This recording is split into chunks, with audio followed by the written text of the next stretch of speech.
Welcome to the Conversations with Goddesses podcast, the feminine way of soul connection and working with energy. This podcast is run by Kasia and Ursula, expert healers and modern spiritual seekers.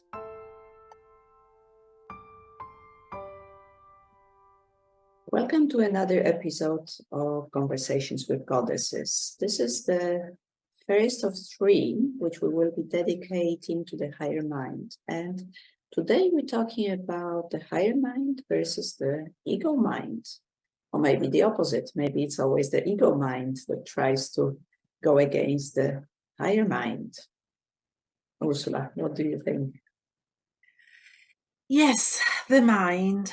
There is a lot to say about it. A lot of spiritual teachers, they say, you need to silence the mind in order to access presence. But then, how do you recognize the higher mind from the ego mind? And we could talk about, the causes that, put us in a situation of the mind causing anxiety and stress and rumination. I think a good way to recognize the ego mind is to look at what it, provoke in our emotions and body, at, the patterns of reactivity. Yes, and exactly what you're saying, the patterns, because for me, ego is about survival and the patterns we learned as children, how to survive, how to be loved, how to be an important part of the family or the friendship group. And it's probably very important to look at the ways that we've developed to be and to survive. Are we a pleaser?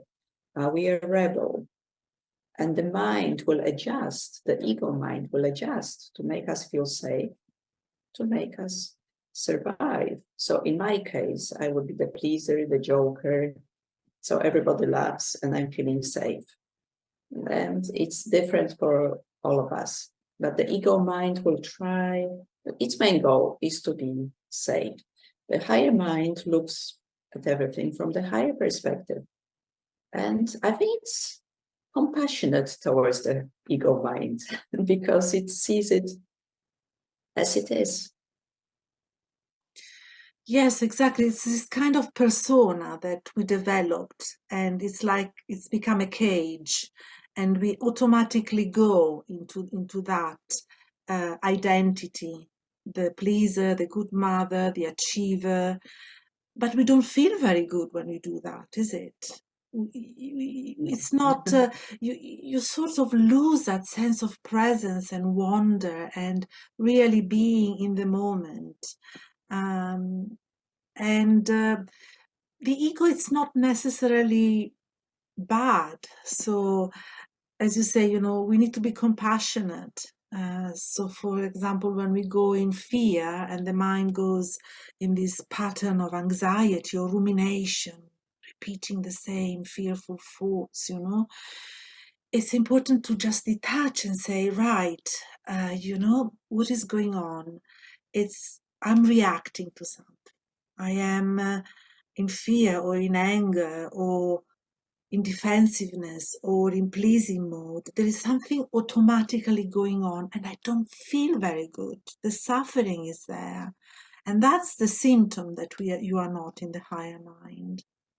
It's because the higher mind is the observer and the higher mind is the wisdom. We've talked about it. The ego is the knowledge.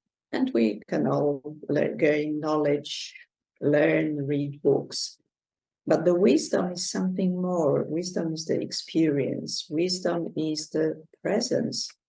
And wisdom is looking from the higher vantage point, that we can see everything that's going on, not only the immediate surroundings, but the bigger picture. And the ego will want to survive. It will develop resistance. We've talked about it as well, the complaining or survival, whatever it is.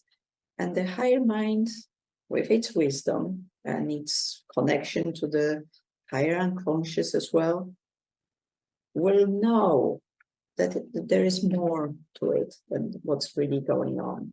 And like you mentioned, presence, when we are in the present moment, when we just stop and say, what is really going on? What am I feeling? What are my emotions? What am I thinking? Then we can catch ourselves in this reactive moments of the ego moments. Yes, and as you say, and it comes also through your energy, when we access the higher mind, there is a sense of peace and silence. And whatever is happening, you are sort of accepting it and seeing it like in a slow motion. I had a friend, she had a bike accident, and she described the moment in which, the car hit her as a sort of slow motion movie where she was looking at the situation and having, thoughts about it, but from a detached point of view. She said, "Oh, I'm going to be hurt," but she wasn't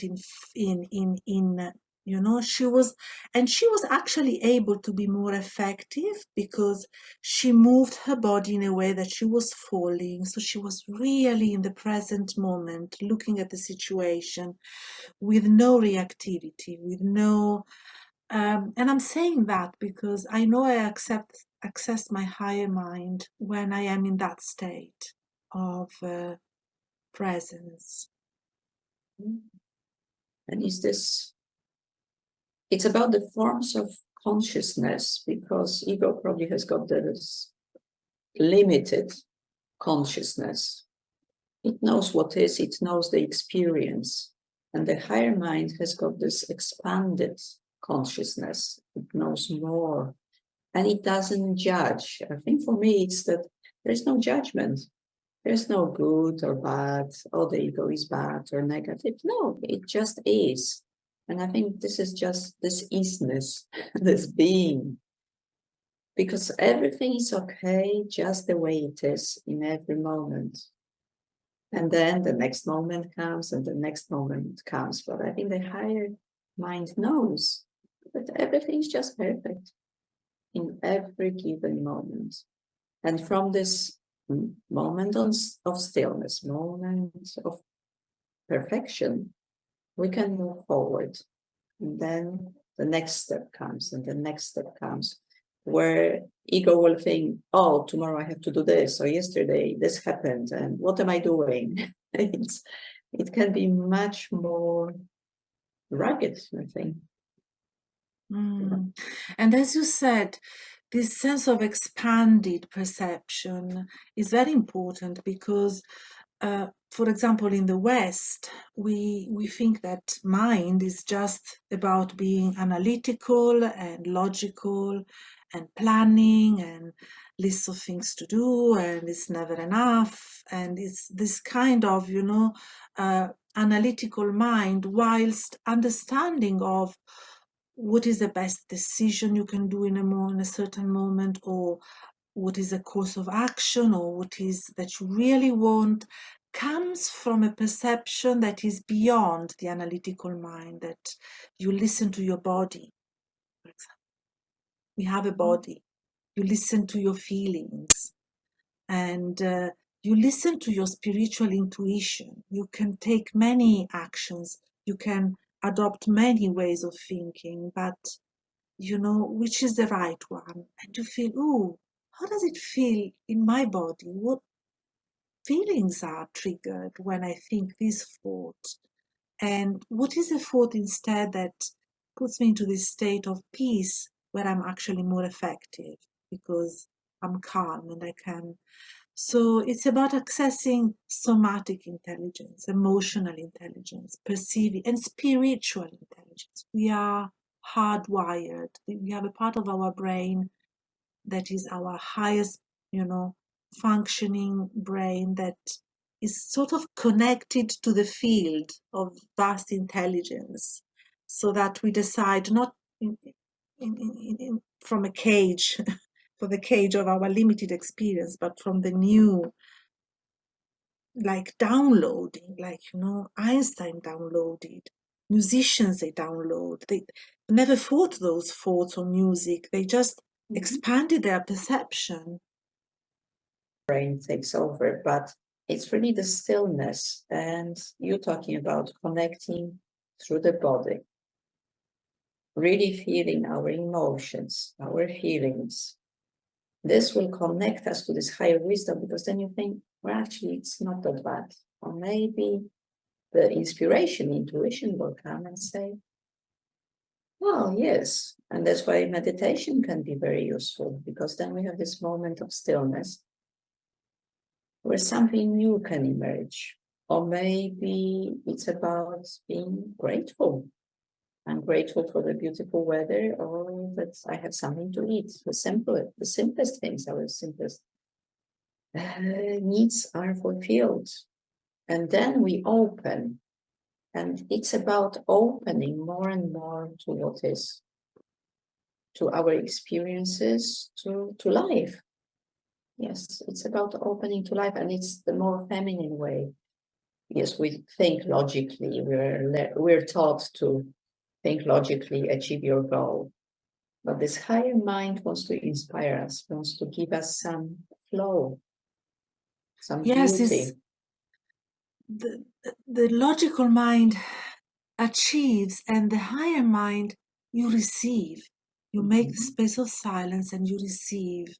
So that's why it's feminine, because there is a non-doing, there is a receiving, a spontaneous receiving. But you are right, it's important to, observe that you have stepped into a pattern of reactivity. And we are going to do a meditation now about this, where you are going to observe some kind of situation that makes you suffer or react, and then you make the silence necessary to understand, what is a spiritual intuition in the situation you are looking at. Good. So you may want to take a deep breath so that you let go somehow of all the words you're trying to understand, and you just focus on your breathing.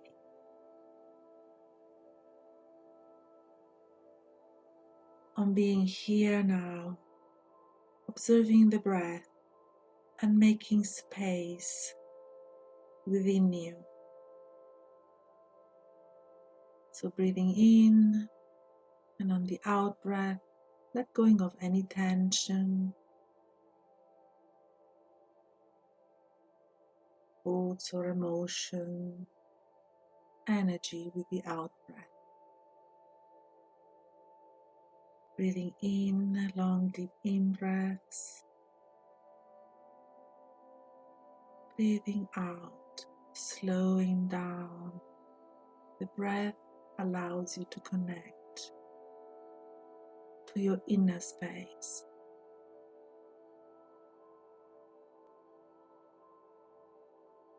And in this space, I invite you to observe something that is present for you in this moment, which is not peaceful. It causes you suffering. Maybe it's a situation or a relationship, an episode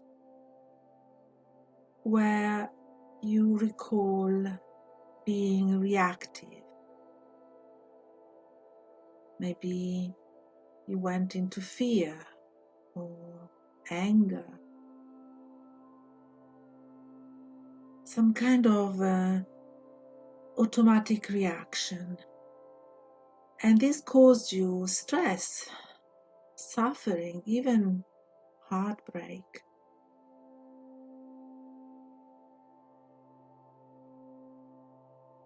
And you are sitting in your sacred space and you are looking at the situation. You are observing what happened. What happened in your body sensations? You're there now, observing. How did you feel in your body?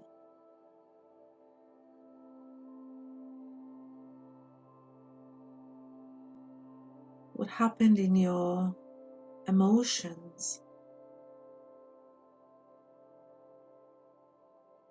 What did you feel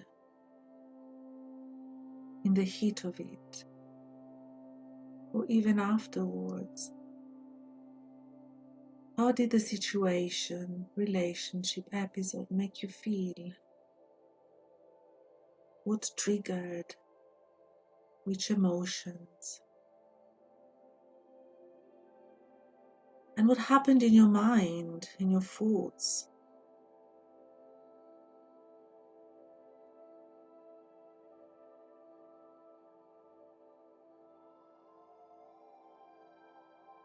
You're going within, understanding what happened in your body, feeling, thought, energy.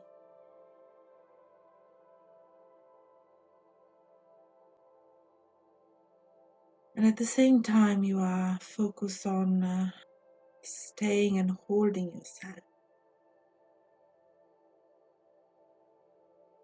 And Kasha will guide you to another level of observation and understanding of the situation. So now you know on the basic level what's going on. You've noticed your feelings, your emotions, observe the situation. And allow now the higher wisdom to come in, the higher understanding, the bigger picture.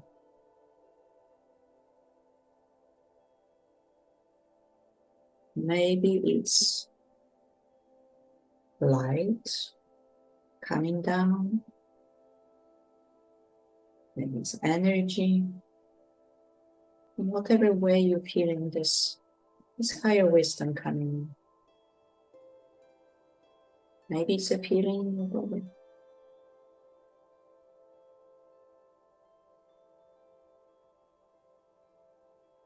And it's bringing understanding.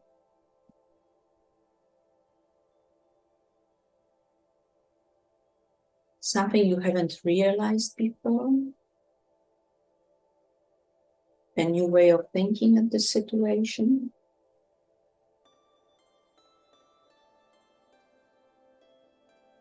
New kind of wisdom and understanding.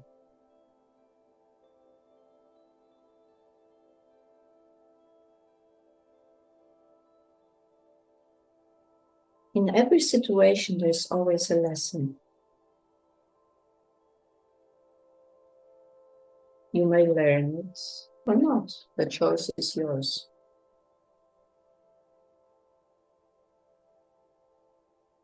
But this higher wisdom, the higher mind, is showing you the lesson.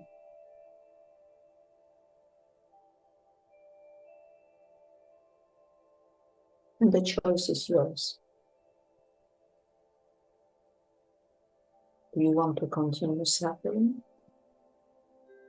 Repeating the same pattern?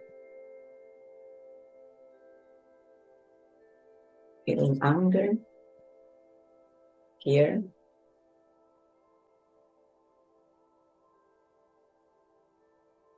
Or maybe it's time for a change.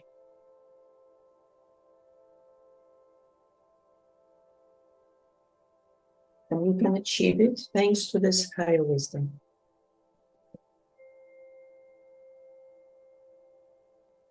Because you've got a wider perspective.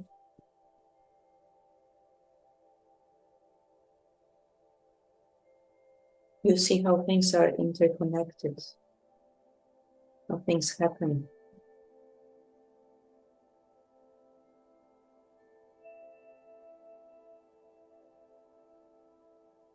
And this higher mind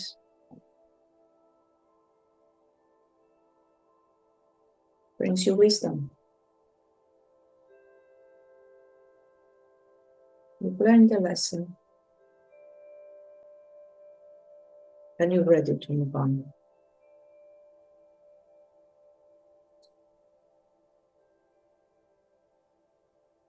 There may be new ideas, new perceptions, new ways of looking at things, at people. Take whatever resonates.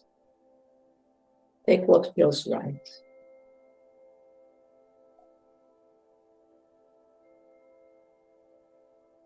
But remember, you can always come back to this place, the place of higher wisdom, of higher knowledge, intuition, peacefulness, and presence.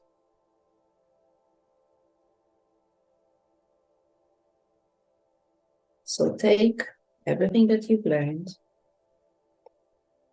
and bring it back to the present. You can live your life now from this higher perspective, from this new place of wisdom.